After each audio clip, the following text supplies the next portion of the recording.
informed decisions. So this Battery Storage 101 webinar is designed with that in mind, to give you a practical overview of battery storage, considerations for coupling it with storage or for coupling it with net metered solar on your home as well as business.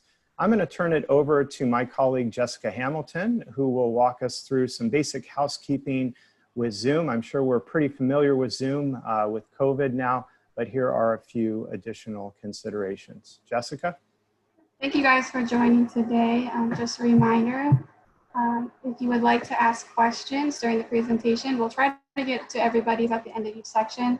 But if you use the chat box to your right, you can post your questions throughout the session, and then at the end, I'll go through and ask them for Erin. And then just another reminder is that this webinar will be recorded, and we will be sending out a link to the recording after the webinar is over. And yeah, thank you guys for joining. Thank you, Jessica. So this presentation will be divided into 3 parts. We'll aim to have it be completed in a little over an hour, so a lot of information to cover. The first part will be solar plus storage overview. Battery backup technology will be the second section, and then the economics. Again, after every section, we will stop and take some questions. I'm sure there will be many. So I'm going to go ahead and get started in earnest. Again, I wanted to welcome you on behalf of all of our staff here at Solar United Neighbors. Start off with the story. Pictured there, in the picture there is me. My first job in solar was in 2010 in Costa Rica. And my job was actually lifting those big batteries up and onto the trucks to install on solar installations. And at that time, we didn't actually have pure net metered solar systems. It was all battery backup and storage. So it's interesting to see how, as we get more into net metered solar systems, there is now a demand for battery storage. So my claim to fame is that I know enough to be dangerous, but I hope to guide you through and answer some of the basic and practical questions as you consider solar plus storage. So we're going to go ahead and get started. But before that, really I would urge you to check out our residential storage guide. It's a very complete resource. I think Jessica is going to post it in the chat function. It's going to cover essentially everything that I covered today and go a little bit more into detail. So it is free for you to download, and it's an excellent resource for you to use and to share with anybody that you know that might be interested. So before we begin in earnest, it's important to always consider safety. A majority of the systems, the solar PV or photovoltaic systems out there are grid tied, so they connect to the grid and do not use batteries on site. And when the grid goes down, a purely grid-tied system without battery storage backup is actually going to shut off. And that's a safety mechanism.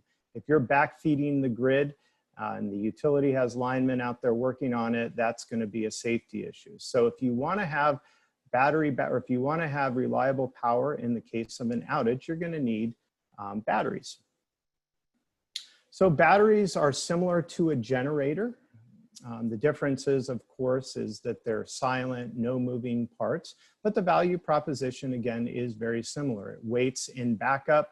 When the power goes out, it provides that power. The storage value proposition, at least in this stage in the technology, I work in Virginia, where we don't have a lot of the advanced rates that are gonna help you save money to help the grid, at least at this point. The main proposition is going to be backup power for you.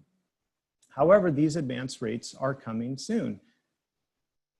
Other applications of storage, specifically outside of the residential setting, are peak demand reduction.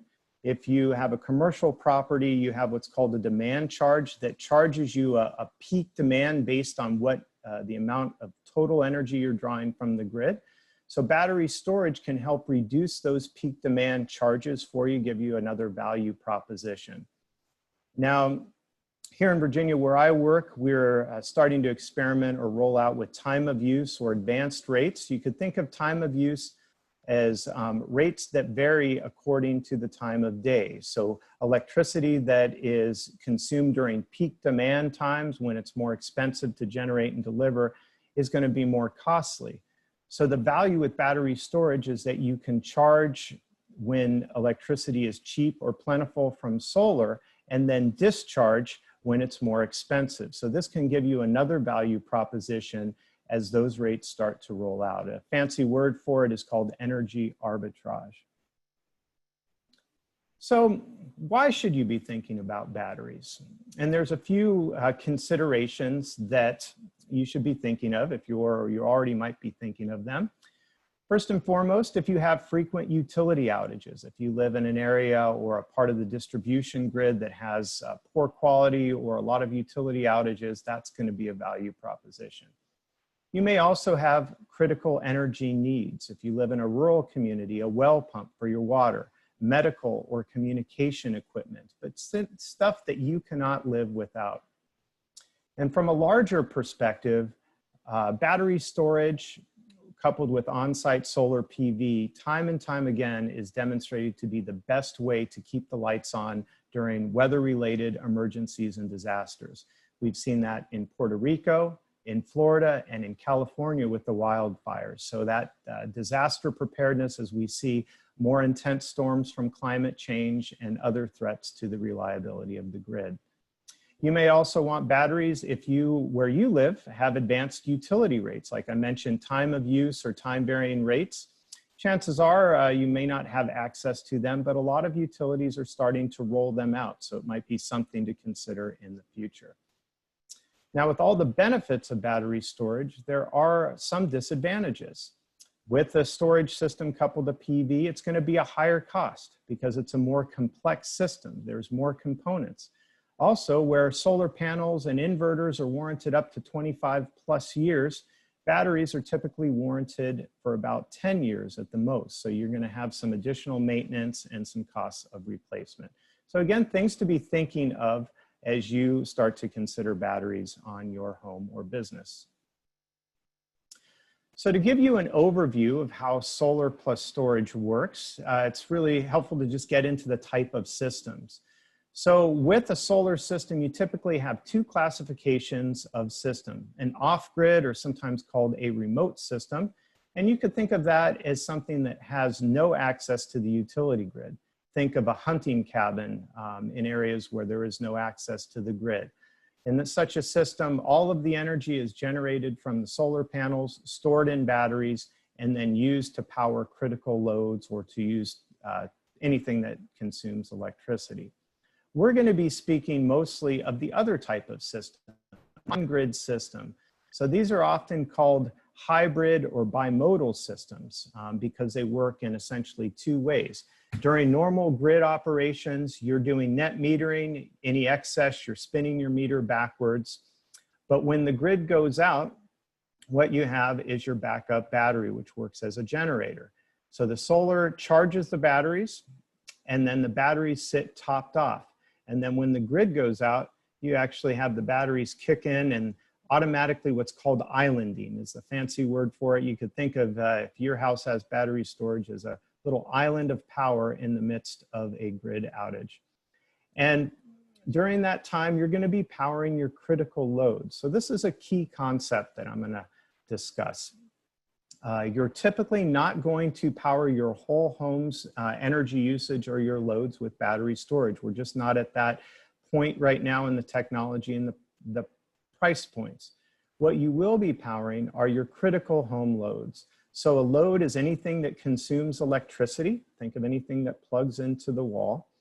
But a critical load is something that consumes electricity and is vital to functioning. So think of things that you need in order to function, in order to survive. So that would be lighting, medical or communications equipment. If you live in a rural community, a well pump, basic heating, cooling, refrigeration. So you're going to prioritize the things that are going to keep you with the level of functioning that you need to survive. So not all of your home circuits are going to be powered by battery storage. So how does it work? Well, The battery is tied to a critical home loads panel or subpanel. And typically you're going to choose about 7 or 8 of your most important loads. You're going to have an automatic transfer switch that when the grid goes out, it automatically transfers the power supply to the backup within a split second. And as I mentioned before, lights, fridge, well pump. And these critical load subpanels are going to be designed within the power threshold of the battery. So the limiting factor is how much the battery can supply. And we're going to talk about those terms and explain them here in the next couple slides. So a real basic schematic of how your generator or how your solar generator works during an outage is you have your fuel being generated up on your rooftop. It's then stored in your batteries and then powers those critical loads, the things that you need in order to survive. So here's a few questions to ask before adopting storage. These are probably the things that you can start working on now as somebody who's looking to adopt the technology. Really, the 2 most important questions are, what do I need to power and for how long? So again, what are the appliances that I need to survive? What do I need to power at any given instant? And then for how long? There's a difference between being able to power something for a couple hours or maybe a week or so. And that really is based on the individual case or what your preferences are. Also think of summer and winter scenarios. I think it's a common mistake for people to think that they're only going to lose power during the summer when there's a hurricane. Well, here in the mid-Atlantic in Virginia, it's just as easy to lose power in winter scenarios with an ice storm, for example. So think of how you're going to keep yourself warm and comfortable in the winter, as well as cool and with the things you need in the summer.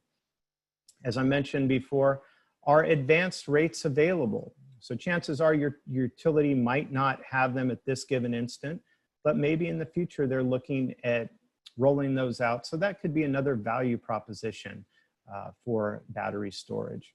And then of course your budget. That really is the limiting factor for many people. So those are just things to think about. I'm going to go into the basic terminology. I'll go describe kind of the two main factors for battery storage. That is power and energy. So power is measured in instantaneous wattage, and it answers the question, what do I want to run? It's measured in 1,000-watt increments or kilowatts, and it determines the number and types of critical loads you can run at any given instant. So there's a lot of difference between just running a couple 15-watt light bulbs versus running a 4,000-watt electric range. So the power capacity of your battery is going to determine what you're able to run at any given instant. Whereas the energy, which is measured in kilowatt hours, is a quantity of power available over time. So it answers the question again for how long. And the difference is you may need to run a load for 1 hour or 24 hours or a couple days. That energy of the battery is going to determine that.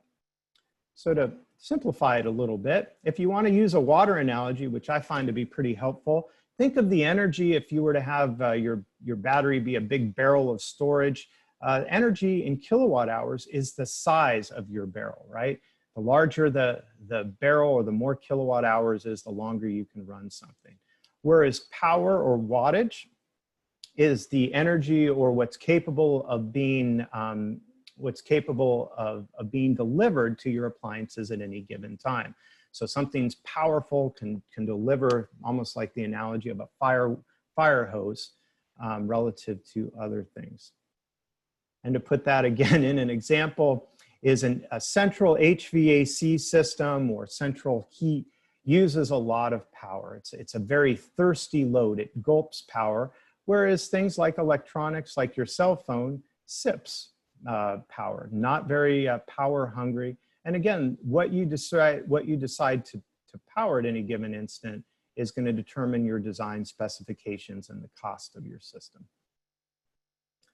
Now, there are certainly challenging loads to back up. So these are things that are very high wattage, very high amperage appliances that are very challenging to place on a critical loads panel. And so think of it if you have central HVAC system, an electric range, water heater or a clothes dryer, any electric heating is typically a very challenging load because it draws a lot of power. The other consideration is that some appliances may have what's called startup or surge power if they have a motor or a compressor. So they may be rated at 4,000 watts, but right when they start up, they might draw 5,000 or 6,000 watts. So that makes them additionally more different or challenging to back up because they draw more power when they're starting. And it's called an inductive electric load draws more at the startup. So a couple solutions. Think of more efficient appliances. So instead of running a central HVAC unit, you may run a couple window units or a mini split. There's also some new exciting products that do what's called load shedding. So they may help your system, instead of running 2 loads at the same time, they may just choose 1 load that's prioritized that can help make sure it's not drawing too much power. And then you may also design your system with multiple batteries tied together to give you a little bit more capacity. So your energy needs, again, just to illustrate this concept, again, think of the water analogy. The 40 kilowatt hour battery is like having a much larger barrel of water. You have more storage, relative to a 10 kilowatt hour battery, which is going to be a little bit less. Actually, 40 kilowatt hours is a lot of battery storage. But it does, again, determine how long I can run my critical loads. It determines how many hours or days. And it's going to vary based on your individual preferences. If you're in a rural community and you want to size your system, to know that you may not get power on if there's a grid outage for 3 to 5 days or even a week, you're going to want to have a higher energy capacity. And one important part of vocabulary is called days of autonomy. How long can that battery storage be run without being charged by solar? So these are all really critical aspects of system design. And again, things that you should have in mind when you're talking to your installer as you look to adopt storage. So here's just a real quick example, a fictional family that puts all of these concepts kind of in one general slide. So the Johnsons lose power from the utility several times a year. Each time the power is out for at least a day. So again, they have a 10 kilowatt hour battery that is recharged by solar array daily. If they don't have solar, they have 1 day of backup power. That's your day of autonomy. And then the power, what they choose to run, is based on the 5 kilowatt rating of the battery. So they can run their refrigerator, microwave, washer, some lighting, and some electric outlets, as well as a cable modem or television.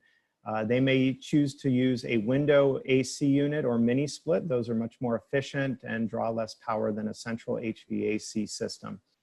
What they choose not to power are those big thirsty loads, stove, dryers, and the central AC. So again, that puts it into kind of one slide.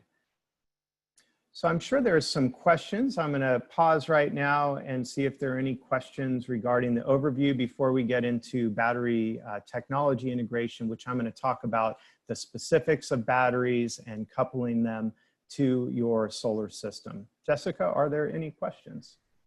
Yeah, we have a few questions on general technology. William, he asks, I have a solar system that produces 10 kilowatts at peak. If I get storage, what happens to the extra power produced by the solar system when my battery is full and the house load is lower than what the solar system is producing? Yeah, so if I understand the question correctly, if it's a bimodal system, it really depends on the design. Some will have a separate inverter that just feeds the battery, so that goes into the storage. And then in other cases, if the battery's topped off, again, that bimodal system will function just like a regular net metered system. So if the grid's functioning, you might send your surplus energy out to the grid, again, kind of like rollover minutes. That's what we have in Virginia. Here we get a 1-to-1 credit. So I hope I answered that sufficiently. Thank you. Jessica? Let's see. Manny asks, can batteries be charged while the grid is down? Or Is it backfed safely as a safety hazard? Or is that a backfeed safety hazard? Nope. Typically, the way the system designs is it throws a switch, and when the grid goes out, it goes into off-grid mode, in which the batteries will be charged by solar, and then those critical loads will be powered. So yes, that's what they're designed for, and that's where the days of autonomy also can be a consideration. You know, you may have it designed where you only can have 2 or 3 days before needing to be charged by solar. But yeah, they are designed to, when the grid is out, to be charged by solar and then power those loads. Great, thank you. We actually have several really technical questions, so I'm going to take one more general one and then leave the technical questions after the next section. Great. But Jerry, he asked, can you use an electric car as a battery backup for the home? And if so, how could we get information on this? Yeah, it's a really good question. Theoretically, yes. At this point right now, what you're referring to is vehicle-to-grid technology. That isn't widespread adopted to where, if you have a Tesla or, I have an electric vehicle where I can feed my home with that battery storage. It's just not at that point right now. What I have seen, and it will be to that point, in the next couple of years, we'll start to see a lot more interactive storage solutions with vehicles. What I have seen are people with, I know there's a couple well-known examples of folks with Nissan Leafs that are plugging into an inverter from their battery and using using that with an extension cord to cover some of their loads in a house during a grid outage. But it's not widespread yet, but it is one of those things we'll mark as coming soon. Great, thank you. And just a reminder, the people who are submitting questions to the chat, you can submit it to all panelists and attendees. That way, other people in the audience who have better experience can pitch in with your responses. Great. Well, thank you, Jessica. Also, too, I know there's probably a lot of people tuning in from all over the U.S. I don't know if you've shared this, but I work in Virginia. We have a lot of co-ops that are offering battery storage options. In fact, all of our co-ops do. Our group both purchases. So if you haven't shared that link of all of the states that have co-ops open, maybe you can do that, Jessica. I know here in Virginia, we're working right now on the Arlington Solar Co-op that does have battery storage options available. So speaking of, I'm going to go ahead and talk about batteries. And again, I think the take-home message here is that battery technology is improving, it's getting cheaper, more accessible. So this aims to be a battery technology snapshot, covering 2 different types of battery technology. So you will typically have what's called a lead acid or deep cycle. In fact, all of the battery storage options are called deep cycle batteries. A deep cycle just means it's a battery that's capable of being discharged almost entirely down to 0. A good example of what is not a deep cycle battery is your car battery. If you leave your lights on for a night or even 2, it will kill the battery. Well, deep cycle batteries are designed to be discharged almost fully down to 0. And you have the lead acid and lithium ion. So lead acid or deep cycle lead acid is a tried and true technology. It's been around the longest. These are essentially marine batteries or golf cart batteries. And lead acid is just the type of technology that is used. The pros for a lead acid battery is that it's a lower upfront cost. It's a tried and true technology, so they've been around for a while. But the cons are that they have a higher maintenance requirement.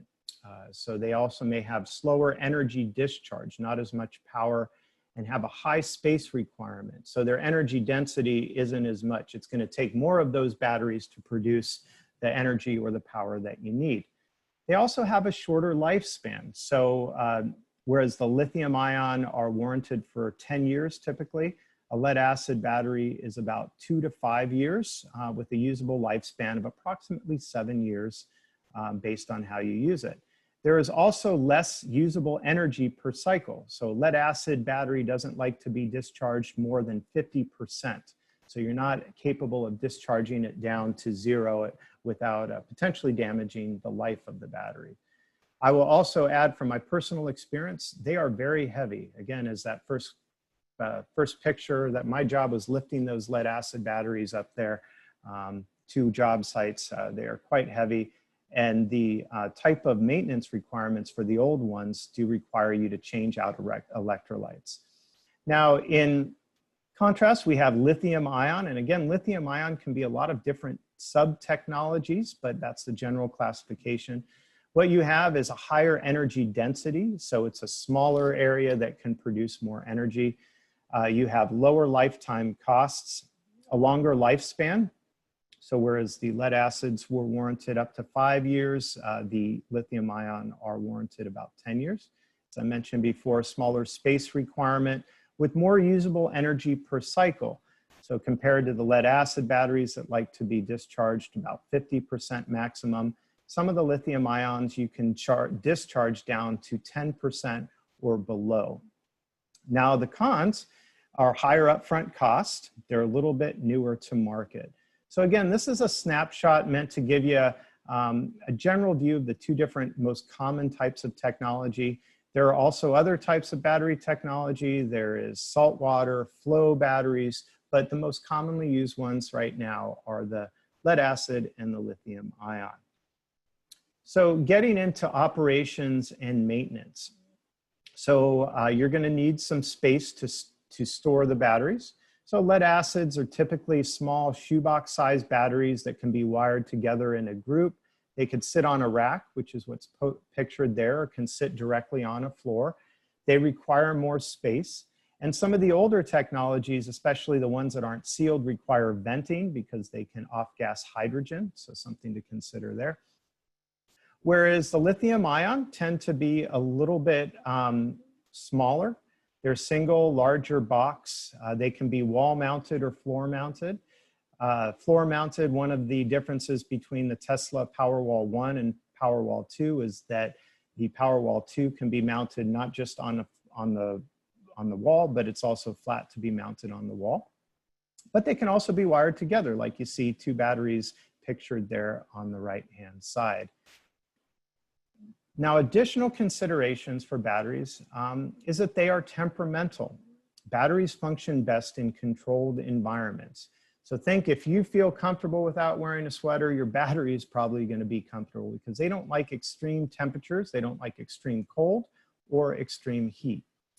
The lead acid has a little bit more of a constricted temperature operation band in which they're like to be operated. Ideal is about 50 degrees Fahrenheit to about 80 degrees Fahrenheit. And again, no extreme heat or freezing air. They're typically installed indoors or in conditioned space like a garage or a basement. Think of where you're not going to have those extreme temperatures, especially, we work in the mid-Atlantic and states like Minnesota. You're going to need special ventilation for those unsealed batteries. So that's another consideration. Your lithium ion do have a bit wider temperature or operation range, anywhere from 30 degrees Fahrenheit to about 100 degrees Fahrenheit. In some more stable climates, you can install them outdoors. Here in Virginia, it's pretty rare that people would install them outdoors. Typically, they're going to be installed in conditioned space. Getting a little bit more detailed into operations and maintenance. As I mentioned before, the lithium ion solutions tend to have longer warranties. So you can go down the different types of equipment. Probably the more well-known ones are the Tesla Powerwalls. You'll see a variety of manufacturer, LG Chem, Enphase storage, Generac now has a storage option. But you'll see that all of those have 10-year warranty, and then based on the cycles. And we'll explain what a cycle is in depth in the next slide. Basically the amount of time or the amount that you charge and discharge it. If you go down to the bottom, you'll see an example of why the lead acid battery has a little bit less of a lifespan. Their warranty is about 2 to 5 years based on the manufacturers. You can also get prorated warranties. But again, the operations and the life of the battery depends on cycles, the depth of discharge, and the operating temperature. It also depends on the characteristics to which you charge it. And to Compare that with solar panels. The panels themselves are warranted 25 years. And that's why when I said that you're going to have a more complex system with more maintenance, you can see relative to your solar system where the panels have the longer lifespan, the batteries are going to have a less lifespan. So what are the factors affecting battery life and maintenance? So I mentioned before, cycle is just when the battery is charged and discharged. Think of when you wake up in the morning, if you remember to charge your cell phone, starts out at 100%, and if you have a busy day, it might go all the way down to 5%. And then you charge it. That's a cycle. Depth of discharge is the level at which you discharge it. Again, think of all the way from 100% full to 0% full. That's a deep depth of discharge if you discharge it all the way down to 1 or 2% or 0%. As I mentioned earlier, it also depends on the operating temperature. So extreme temperatures, whether extreme cold or extreme hot, is going to have a negative effect on the life of the battery. So you're going to want to keep it at a very comfortable temperature, and the type of charging characteristics as well. How it's charged from solar also affects battery life. I have a few more slides here before we go into the economics. So solar plus storage versus grid tied. And many of you might have the question, can I retrofit my existing system with battery storage? And I'm going to answer that in the next slide. The simple answer is yes, but it's complicated. But compared to just a grid tied system, adding solar plus storage requires more space. So you're going to need a place for batteries, a place for your critical loads panel. Also, it's going to be more time and money for the design and installation, right? You're going to be designing a more complex system with more components. So those additional components are going to be the batteries themselves, the subpanel, a battery-based inverter if it's not already built into the battery itself. If it's a DC coupled system, which I'm going to explain next, you might have a charge controller. So those are additional components that are additional costs. You're also going to have more maintenance and monitoring. So compared to just your grid-tied system where you're looking at production, with a battery-based system, you're going to look at monitoring your battery state of charge. Is it at 80%, 99%? You're also going to look at temperature, making sure that temperature or the operations, what temperature it's operates within that comfortable band. You might also look at load monitoring. So with battery storage, it forces one to be a little bit more mindful of what they're consuming at any given moment. And then replacement. So whereas the panels last about 25 years, you're going to be looking at replacements of batteries within about 10 years or sometimes less, depending on the type of technology.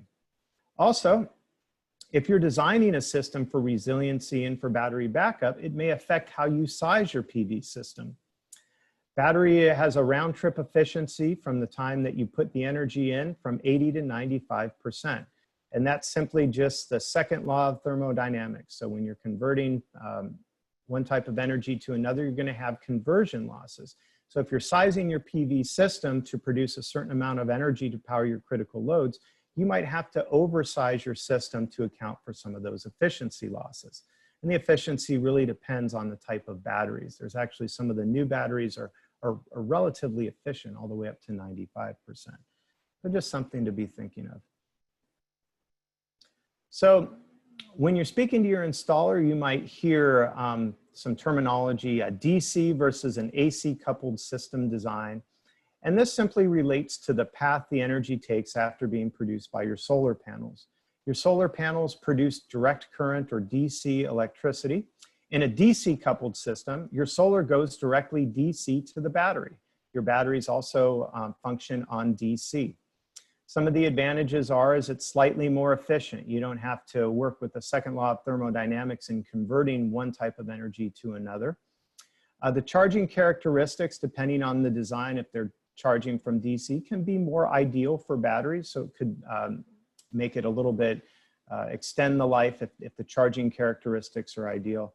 They're also good for new builds and where you can integrate your design. So you can design when I say new build, when you are doing a solar plus storage system right from the bat as opposed to retrofitting.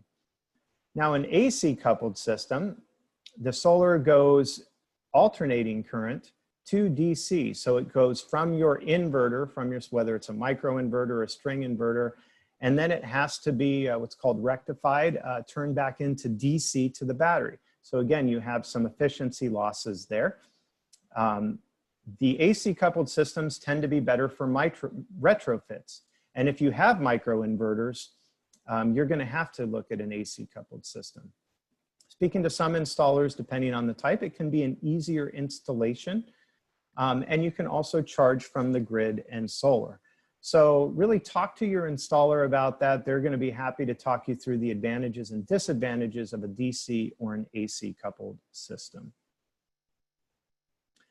Additional considerations and questions to ask. This is the second to last slide on this section, then we'll get to some questions.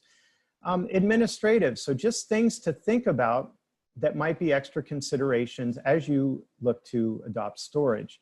So will you need insurance? Are there also additional local permitting requirements or utility requirements in your area for systems with batteries? Best thing to do is really talk to your installer about that, make sure you're on the same page. Additionally, warranty requirements. So in order for the battery to honor your warranty, what sort of things do you need to have in order for the warranty to be honored by the manufacturer? A proof of sale, ownership. In some cases, they might require wiring diagrams or serial number. Again, best to be prepared in the case that they require that. Also, does it need to be installed by a manufacturer certified personnel to be valid? Do you need to register the warranty when installed to be valid? Who registers it? Is it you or the installer? And are there any restrictions on the warranty? In some cases, there might be a restriction based on internet connection for data or temperature range or certain cycles. So these are all things you should just really be mindful of. You know, take a checklist to, to really cover yourself in case you have to service a warranty. So I got to be honest, that's probably my least favorite slide. It's not the most exciting, but I'm going to move on to the last slide before I take some questions, which is a little bit more exciting. And I think this is an example. This is a screenshot of a system that has solar plus storage, and it also has a backup generator too. So I think it illustrates how it's a little bit more of a complex system. If you look, you can see on the left-hand side, it shows that the solar in green is producing 2.8 kilowatts. The grid is actually providing about 1.4 kilowatts. And the load, or what's being consumed in any given instance, is about 3,100 watts or 3.1 kilowatts. So it shows that there are a little bit more moving parts, things to consider. If you look on the right-hand side, it shows the power flow. And you'll see the underneath power flow, you'll see the PV system. You'll also see what we were talking about, the state of charge of the battery. So if I look down below, it's 99%. So that's my 99% state of charge. It's topped off, ready to go. Also shows your voltage. It's about 53.3 volts. And it shows the operating temperature, 53.6 degrees Fahrenheit. So again, I think it illustrates, that a battery storage system is a little bit more components, that they also work well with a backup gas generator. This is taken from somebody that's a little bit more on the side of a prepper. So they're really making sure that they have all sorts of backups in the case of a long-term grid outage. So before I stop and speak about economics, are there any questions about what I covered? Jessica? Yeah, we have a lot of good questions in the chat. There's sort of a theme. We can have a little more clarification about how a battery backup system operates when the grid is down. Specifically, we have someone ask, is the battery able to charge from the grid? And then also, does it only deploy when the grid is down, or does it also deploy when the grid is operating? Yeah, really good question. So there's two parts of that. Typically, you can think of, as divided into two different types of of operations. When the case of an outage, typically a battery storage system is going to throw that switch and all of your critical loads. So you're not going to be able to power your whole home. You're going to power, in the case of an outage, those 7 or 8 critical loads. And the solar system is going to be charging that battery. So depending on the technology, some can instantaneously charge as it's going, others may not. But if the grid is not out, you're not going to be able to charge from the battery. Now, in some cases, you can, with an AC system, also charge your battery from the grid when the grid is operational. The other mode is that some batteries like the Powerwall and the Generac have what's called a time of use mode. So if you're on those variable rates, you could actually use that battery to discharge. The grid is on, but you may be discharging your battery during peak energy pricing time. So if it's in the afternoon and the air conditioning's on, you might be able to discharge that battery, power some of your loads so that it reduces your peak demand. So that's, I guess, the kind of the simplest way I can answer that question. And we're going to go into a little bit more on the retrofits too, which talks in some cases about that. Thank you. That actually answers another question we had about load shifting. So yeah, and it's something that's brand new, but it's typically a couple different modes. I will tell you that, you know, the lithium ion batteries, you know, the new Generac offering and the Powerwall 2 have that mode, and that's one of the value propositions for the lithium ion. Any other questions? These are really good questions.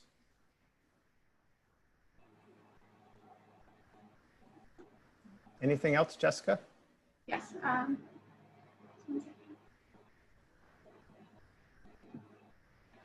So Gwendolyn, she asks, what are the environmental pros and cons of the different battery types in terms of their components, manufacture, and disposal? Yeah, another really good question. So, I mean, you know, all energy technology has an impact on the environment. I will tell you that lead acid batteries are completely 100% recyclable. With lithium ion, you're starting to see more recycled components. What I would urge against, and I would just flag for folks, is that one of the, you know, common red herring arguments, I wouldn't say red herring, but one of the arguments from people that have an active interest in pushing back against solar and battery storage is always the environmental impact. So I would encourage you all just to take a look at, you know, some of the data out there. Typically, the data that I've seen shows that, you know, coupling battery storage with solar, you know, certainly outweighs the environmental impacts, but there always are environmental issues, but there always is an impact. Again, I would just urge you all to be really reticent of folks' interests that are looking to push back against battery storage and solar with that argument. Great, thank you. Yeah. Anything else? These are we just had a bunch come in, so so Kelly, she made a comment. She said that she recently learned about lithium iron phosphate storage systems and how available is that, if you're familiar with it. Yeah, there's a lot of different chemistries. There's lithium cobalt, lithium, so there's a lot of sub-chemistries. And, you know, from somebody, I don't claim to be an expert on the chemistries themselves. What we're seeing is that, you know, there's, under that umbrella for lithium, you know, there's always new chemistries and new technologies that are improving. So it's, you know, I would remain, you know, just open to the fact that, you know, there's a lot of different types and that there is really no one clear winner amongst lithium right now. So again, a little bit of a politician's answer in a simple way of saying there's a lot of different sub-chemistries for lithium ion. And as things move forward with advancements in the technology, you know, we'll see which one is eventually, you know, the most superior. Right now, it's unclear. Yeah. We'll take one more, and then sure. We have a bunch of questions about the economics, and then if we have time at the end, we could go back to some of the technical questions. Great. But Danny, he he has a question about the efficiency of solar plus storage systems with microinverters and a AC coupled lithium ion battery storage system. So is the battery or is the power routed from the panels through the batteries all of the time, or just when the battery needs to be charged? But in other words, do the efficiency losses associated with the AC coupled system affect all of your solar production? And I would say it depends on the design. Typically what they will have is some of the microinverters feeding the battery, and it's always topped off, or in some cases it will just go into regular grid mode. So I would say it really just depends on how it's designed. There's a lot of different designs.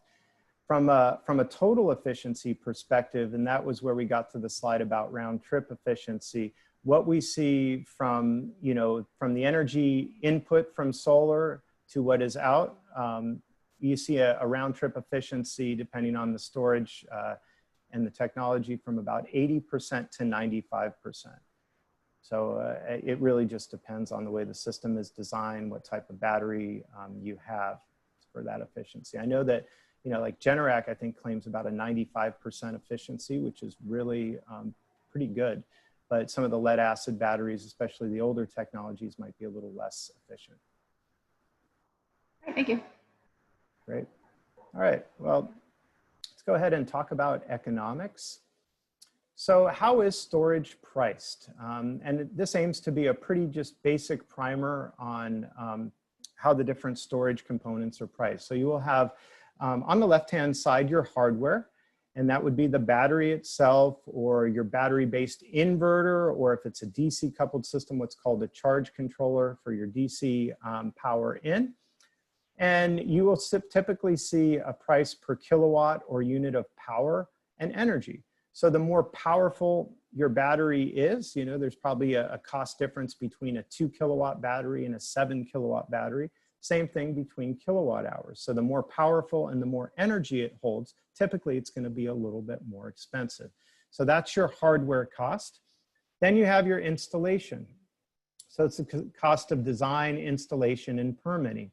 And that's going to be highly customizable based on your specific sites. So, or your site. If you have, a place where you're going to have to do a lot of wiring, or you're going to have to build a special area for your storage area or your critical load subpanel, that's going to be it's going to be more costly. And of course, any additional equipment, racking for the battery storage or any sort of mounting is going to be included in the cost of installation.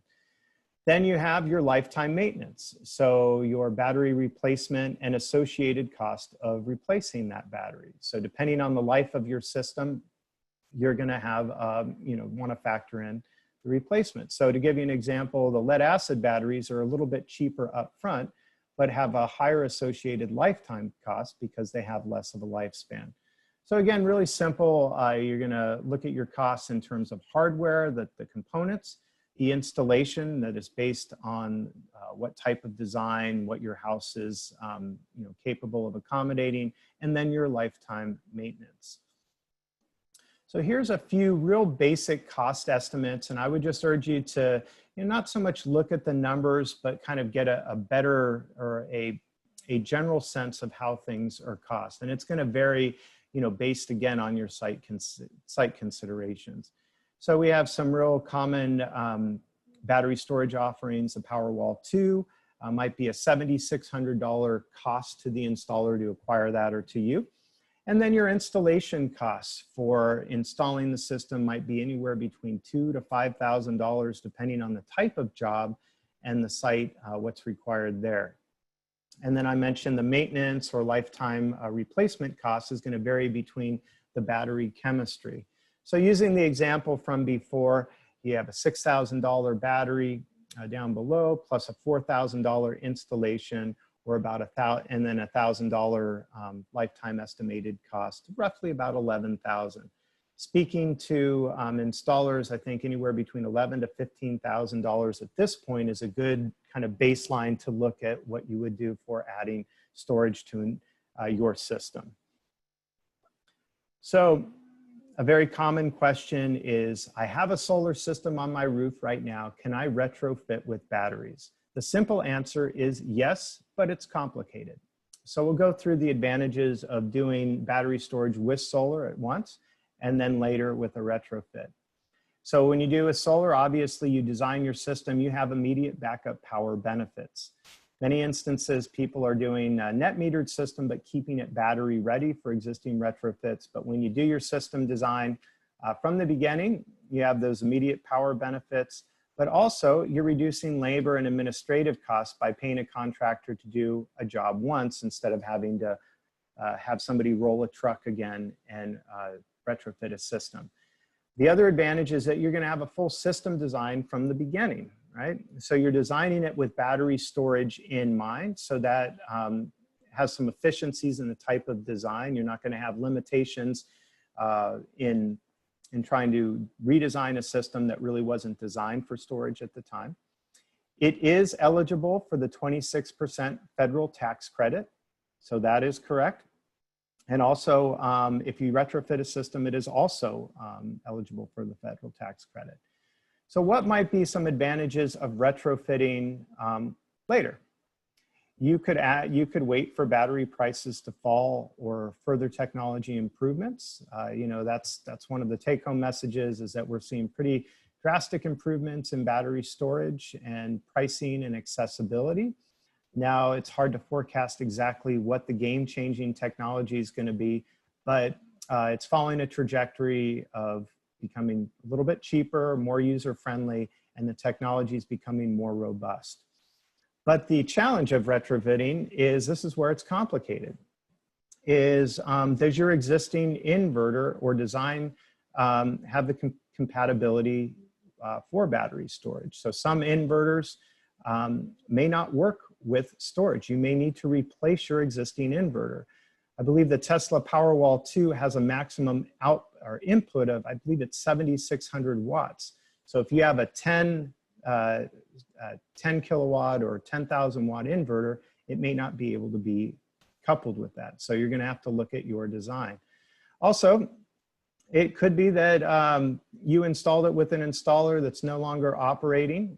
So could be some complications with a different installer honoring that work or even honoring the warranty. But as I mentioned before, it is eligible for the federal for solar tax credit.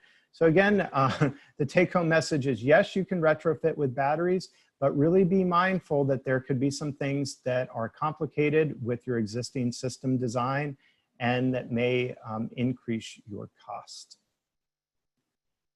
So speaking of the federal tax credit, again, what we've seen is that, or we've received confirmation that the federal tax credit is available for storage systems that are 100% charged by solar. Commercial systems have to be demonstrated that they're at least 75% charged by solar to be eligible for a portion of the tax credit. But all residential systems must be 100% charged by the sun to qualify. And just as a note, the federal tax credit is 26% in 2020, and it drops down to 22% in 2021 before potentially dropping to zero depending on the federal government. So lastly, again, I'd like to, before I take some questions, and I'm sure there are some questions, really dive in again to the future applications of storage. And what we're seeing now with utilities that are getting into more advanced rates is that you can do energy arbitrage with the time of use rate.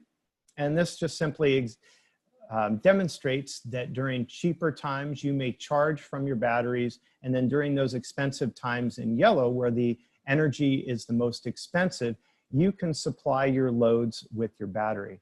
And that's an example of what we spoke of earlier, where some of these batteries can be programmed for time of use modes. And that's pretty common in California, where they have those variable charges. You can put your battery on a time of use, which is that mode which works during normal grid operations. And then when the battery or when the grid goes down, that battery is waiting for backup storage. Just one last slide too. You know, we have had up until very recently a pretty good luxury of having pretty reliable power, but losing power does have a cost. So these are things that do have a monetary value. And also, as more people start to work from home, you know, having that reliable power as we do more webinars and things like that. I will tell you that we are looking to rolling out a program in Puerto Rico, and pretty much everybody is going with solar plus storage. So just something to speak to the value of resiliency. I'm going to go ahead and turn it over to questions. We're about 12:55, so we've came through this at a pretty good clip, and try to get out of here in the next 5 or 10 minutes and answer your questions. So Jessica, are there any additional questions? Yeah, we have a lot of good ones about the economics. I believe his name is pronounced Sai, but he asked how cost effective is a battery versus a generator? Yeah, a good question. And as much as I'd like to tell you to go out and get batteries from a pure cost perspective, and speaking with installers right now from a dollar perspective, I believe it's still cheaper to have a backup gas generator at this time. If you're just looking from a value, you know, from the dollar perspective. Now, as I mentioned before, there's some values to having batteries. It's quiet. Anybody I used to live in Florida during 2004. We had a couple hurricanes, and gas generators are really noisy. People do perish from carbon monoxide poisoning. So there's certainly some value associated with that. But from a dollar perspective, at this point in technology, my understanding is that the gas generator is still, at this point, the most cost effective. Good question. Thank you. Yeah, good question. We have another question about the finances. Clarence, he asked if there is a financial model to help evaluate the different options and to find a break-even point for battery storage. So if there's a financial model to evaluate the different options, and what was the last part, Jessica? To determine a break-even point for battery storage. Yeah, I mean, I don't have one handy. I mean, it's pretty easy to model. I mean, you can look at, you know, if you don't have time of use, you're just going to add that cost to your total payback time for storage, unless you're getting some sort of value stream from it. You know, again, and this is where the value of resiliency does have some cost. But, you know, the only instance where I believe there's going to be additional value stream for battery storage is if you're on those variable rates. So it's going to obviously increase your return on investment time, but it's based on kind of how you value resiliency, you know, having that backup power. And I'll tell you that, you know, in our work in Puerto Rico, you know, people, you know, certainly willing to invest in the storage option, having lost power for a long time. Good question. Thank you. We have a question from Steve in Maryland. He is a member of a community solar project, and he cannot have solar on his personal home. He wanted to know if it makes sense for him to consider a battery storage system. Yeah, you know, again, that's a value proposition again, and it goes to some of the things that we're talking about. You know, how often do you lose power? Do you have you know, medical equipment or things that you cannot afford to live without? You know, are there options or plans? I believe Maryland does offer a time of use. So, you know, if you were to go on a time of use and maybe manage some of those peak demands, there could be a value proposition. So maybe giving you a politician's answer and saying it really depends on what your, you know, on what your priorities are, but you're certainly able to install storage in a standalone instance without battery storage or without PV solar. Again, a lot of really good questions. Any other ones? Sorry, I was on mute. Nicholas, he asked if a battery backup add-on to an existing solar system could qualify for the REAP grant. Ooh, that is a good question. And I don't know, but I can get your email because we have our West Virginia program director, Autumn, is a real specialist in REAP. So we could get back to you on that. And REAP is just a Rural Energy America program for rural communities. So I don't have that answer, but I will get it for you. Thank you. We also actually had a webinar recently, and we have that recording. So if they would like to learn more about it, we can definitely share that. Excellent. Okay, so we have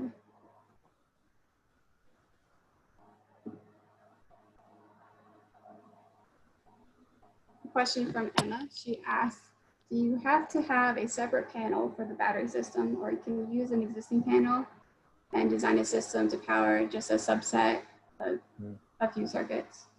Yeah, do you have to have it? Yeah, so what you would do with the battery storage system and also with any type of generators, you typically have a sub panel or a critical loads panel that you're going to power with the battery or the generator itself. So it is a separate panel.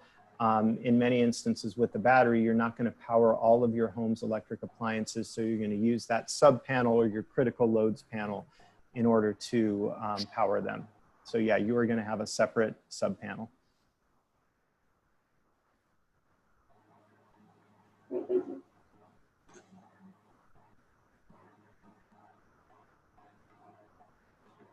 So William, you'd like to know a little bit more about the soft permitting costs and the time to approve in Virginia.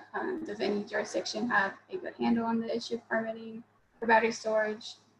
You know, yeah, it's pretty, from my understanding, pretty local. I've spoken to some installers that haven't had any issues, but I think it is based on the jurisdiction. We partner with Arlington County. I don't know if Helen's on, that Helen Reinecke will, if she's able to answer any of those questions.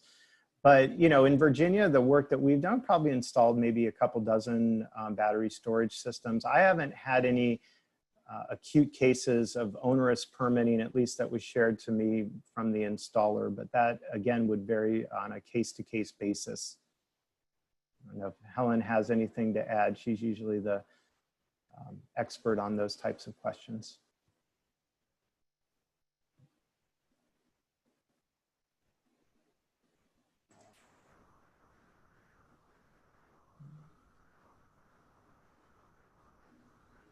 I don't know if she's able to weigh in, but you know, I haven't seen any examples of onerous permitting. Yeah, Helen, if you, I can go ahead and unmute you if you'd like to make a comment on that.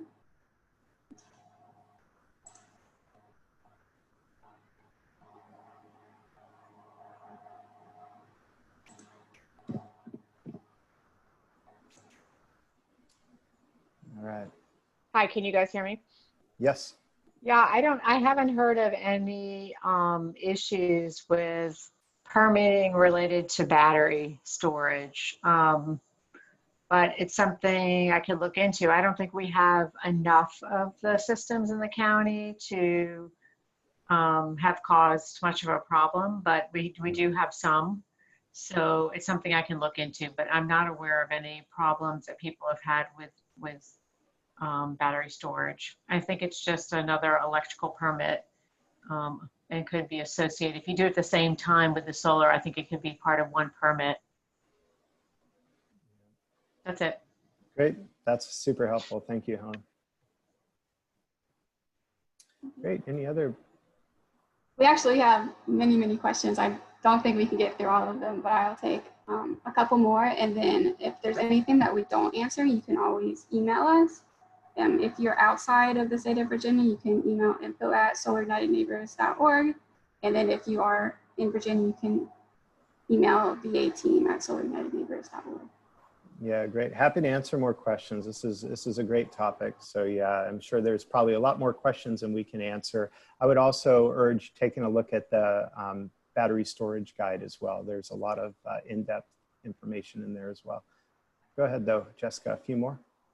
Okay, so we have a question from Jim. He asks, he would like to upgrade a lead acid battery to lithium ion.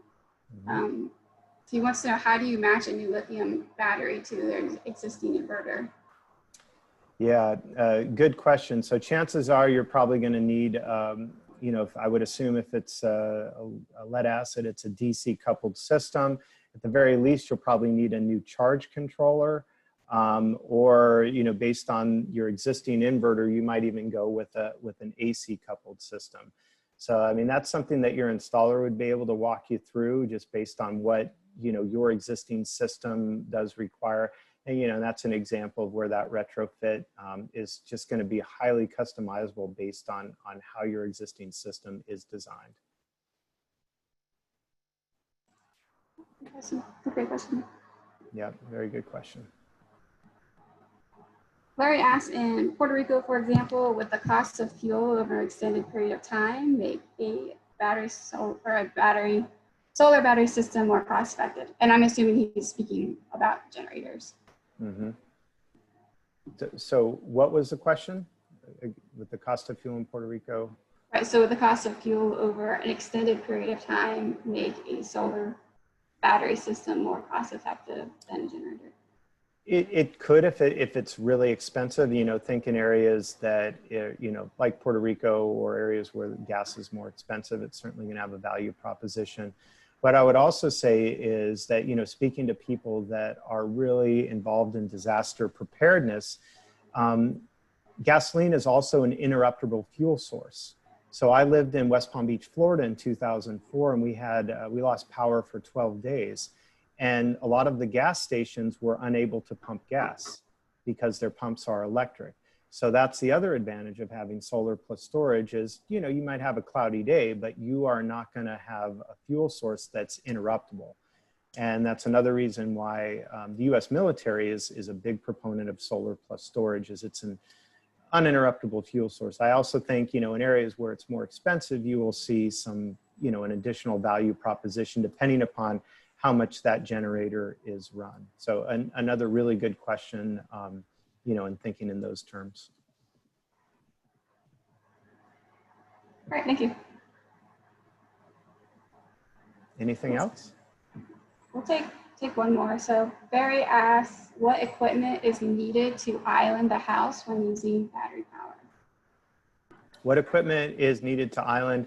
Well, again, very rarely would you island your whole home. You know, again, what you would island or what you would power in the case of an outage would be that critical load subpanel. So again, it would be 7 or 8 loads that are your most critical for functioning. And then that would be, again, powered by your battery and your solar plus storage. So depending on, you know, how it's designed, you know, you can, you know, design the different number of loads based on your battery and then your days of autonomy based on battery size. And, you know, with battery storage or with PV, you have that uninterruptible fuel source too that can keep it going indefinitely. I gave you a little bit more of an answer there. Awesome, thank you. All right.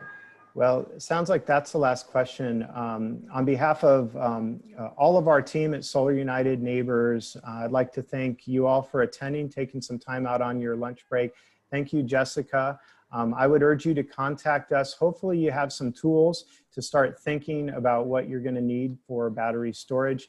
I would also urge you to check out our co-ops. All of our solar co-ops or bulk purchase projects offer a battery storage option. Some, like we're doing in Arlington, offer a retrofit. And as Jessica mentioned before, we love to take questions, give you some tools to make an informed decision as a consumer. It's been a pleasure here. Hopefully I can be in touch with you all and hope everyone keeps healthy and safe during these uncertain times. Thank you so much.